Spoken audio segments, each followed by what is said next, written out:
ଓହୋ କି ଶୀତ।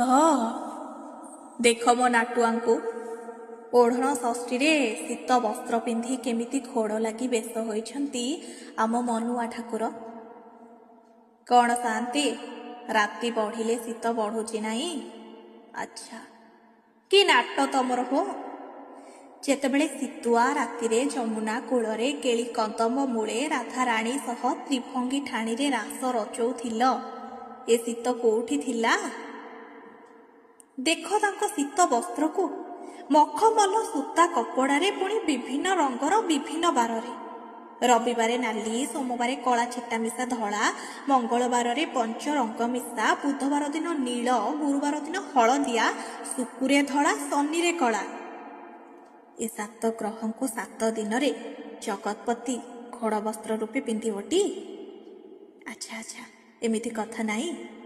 ଆଚ୍ଛା କହିଲ, ରାମ ଅବତାରରେ ଘୋର ବନସ୍ତରେ ଗେରୁଆ ବସ୍ତ୍ରରେ, ପୁଣି ଫୁଙ୍ଗୁଳା ଦେହରେ, ଗଛ ମୂଳରେ, ଖୋଲା ଆକାଶ ତଳେ କେମିତି ରହୁଥିଲ କି ମନମୋହନ? ସେତେବେଳେ ଶୀତ କୋଉଠି ଥିଲା? ଆଜି ବଡ଼ ମନ୍ଦିର, ବଡ଼ ରତ୍ନ ସିଂହାସନ ଉପରେ ବସିଛ, ପବନ ଟିକେ ବାଜିବନି ମୋ ଦେହରେ, ସେଥିପାଇଁ ମେଘନାଦ ପାଚେରି ରଖିଛ। ଦେହରେ କାକର ଟୋପା ଛାଡ଼, ପାଣି ମୁଣ୍ଡେ ବି ପଡ଼ିବନି ବୋଲି ସେବକ ସେବାୟତ ରଖିଛ।